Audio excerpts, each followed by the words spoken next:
কিরে টাক্কু বেল চাইরে না, চাবি দিলে ঘুরে না। একটা চাবি নষ্ট, টাক্কুর মাথায় চুল উঠে না দেখে টাক্কুর মনে বড় কষ্ট।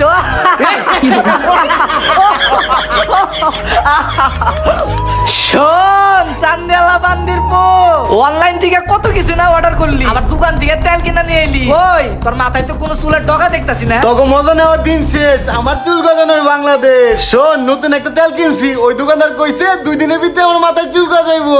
দোকানদার তোরে যে তেল দিছে, তেলের কারণে মনে হয় তোর মাথায় চুল, ওইটা তোর মুখই দেখান যাইবো না। শোন, আমার বগলে যে কয়টা চুল আছে, এই কয়টা চুল যদি তোর মাথায় হয়, তারপরে তুই আমার লাগে দেখা করিস, তোরে আমি 500 টাকা দিব।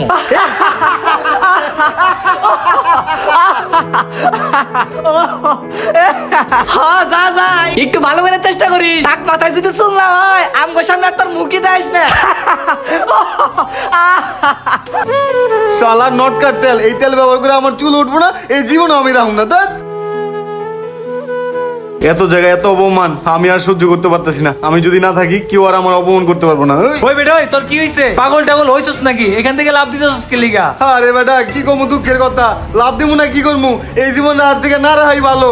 মাথায় একটা চুলও গজায় না, আর সবাই অপমান করে। কতগুলা বিয়ে আইছে, মিনিমাম 100টা বিয়ে আইছে, সব বিয়েই ভেঙে গেছে গা। এইদিকে বন্ধু বান্ধব, চায়ের দোকানদার, সেলুন থেকে সবাই অপমান করে। শুধু তাই, অনলাইন থেকে পণ্য অর্ডার দিছি, তাও কাম করে নাই। অফলাইন থেকে তেল নিয়ে মাথায় দিছি, তাও কোনো চুল গজায় নাই। সবাই কয় টাকলা টাকলা টাকলা, এগুলো আর আমি নিতে পারতাছি না। আমি আমার এই জীবন নিয়ে খুবই বিরক্ত। তুই আমার